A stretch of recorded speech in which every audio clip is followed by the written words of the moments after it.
Rohit आर्याचं encounter बनावट, police यंत्रणेचं अपयश लपवण्यासाठी चकमक घडवली। ॲडव्होकेट नितीन सातपुतेंचा आरोप, एन्काउंटर करणाऱ्यावर हत्येचा गुन्हा दाखल करा अशीही मागणी। मुंबईच्या पवईत 17 मुलांना ओलीस ठेवणाऱ्या रोहित आर्यनं दीपक केसरकरांशी संवाद साधण्याची केली होती मागणी। इतर कुणावर विश्वास नाही, रोहितनं केलं होतं स्पष्ट। 2 कोटी हे एकट्या रोहित आर्यचे नाहीत, दीपक केसरकरांचा दावा। पैसे द्यायचे असतील तर चौकशी करून कुटुंबियांना देणार, केसरकरांची माहिती। आझाद मैदानाबाहेर उद्या होणाऱ्या मविया मनसेच्या मोर्चाला पोलिसांची परवानगी नसल्याची माहिती। विरोधकांचा मोर्चा विनापरवानगी होण्याची दाट शक्यता।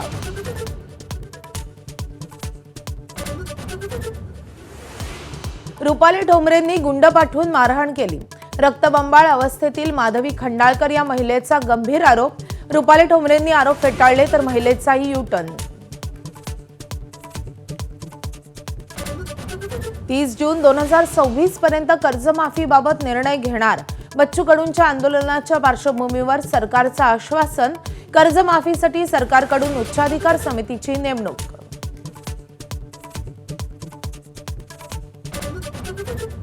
महामार्ग रोखणं, शेतकरी नेत्यांसह आंदोलकांना भोवलं, बच्चू कडू, राजू शेट्टींसह शेकडो आंदोलकांवर गुन्हे, नागपूर पोलिसांची कारवाई।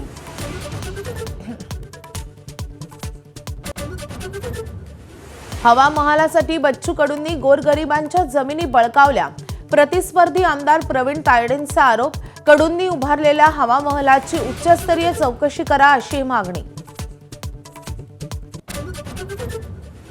सरदार पटेल यांच्या 150व्या जयंतीनिमित्त आज एकता दिन सोहळा, पंतप्रधान मोदींकडून स्टॅच्यू ऑफ युनिटीवर पुष्प अर्पण, तर देशभरात एकता दौडचं आयोजन।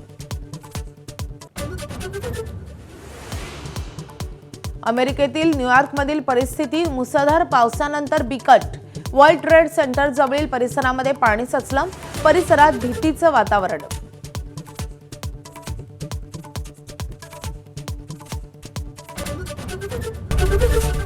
एबीपी माझा, उघडा डोळे बघा नीट।